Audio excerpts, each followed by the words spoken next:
गरीब साध साध सब नेक हैं, आप अपनी ठोरे, जो सतलोक ले जावेंगे वो साधु कोई और।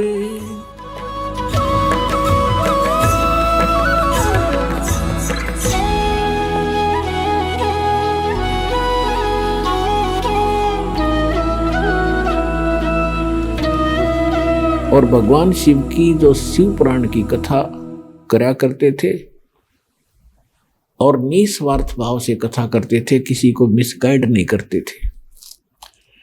और कथा करने से जो भी उनको उपार्जन होता था, धन प्राप्त होता था, उसमें से अपना निर्वाह भी करते थे और शेष बचे हुए को पुण्य में लगा देते थे।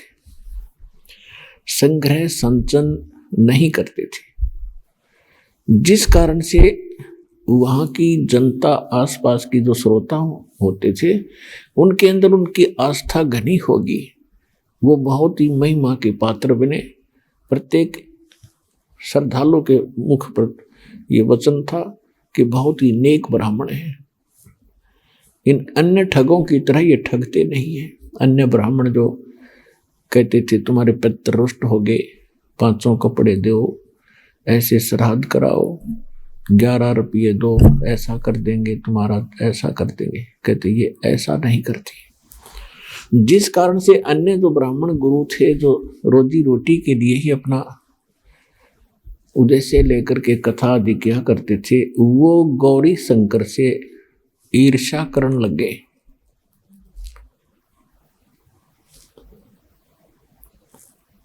कि इसने तो हमारा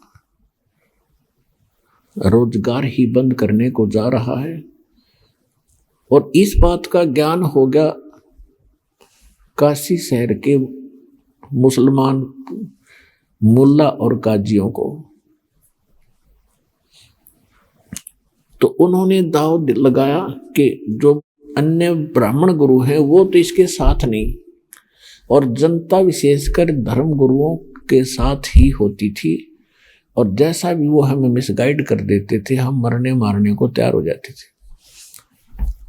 तो इस बात का उन्होंने दाव लगाया, गौरी शंकर को और सरस्वती को जबरदस्ती मुसलमान बना दिया कि ये हिंदू धर्म का घना प्रचार कर रहे हैं,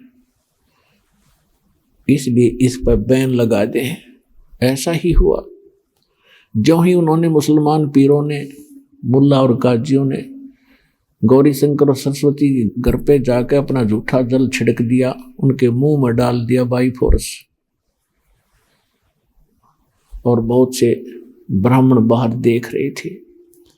उन्होंने उनका विरोध ना करके सब जगह शोर मचा दिया कि गौरी शंकर मुसलमान बन गया, इसको जाति से बाहर कर दो, इसका भाईचारा बंद, कोई इनसे बात नहीं करेगा, ये मुसलमान हो गया। और गंगा घाट पे स्नान करना बंद। ऐसा हो जाने से गौरी शंकर सरस्वती के सामने एक बहुत बड़ी समस्या आ गई, रोजी रोटी की। तो उन्होंने क्या किया कि सस्ते से सस्ता कौन सा काम है जो बगैर किसी पैसे से स्टार्ट हो सकता है। उन्होंने जुलाहे का काम शुरू कर दिया।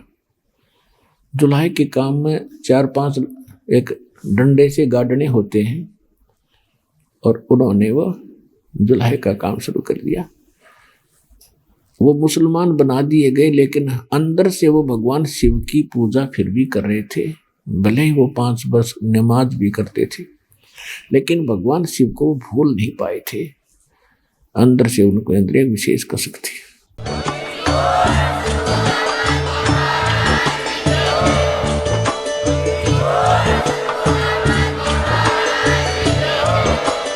आप सुन रहे थे जगत गुरु तत्वदर्शी संत रामपाल जी महाराज जी के मंगल प्रवचन। अधिक जानकारी के लिए विजिट कीजिए हमारी वेबसाइट www.jagatgururampalji.org।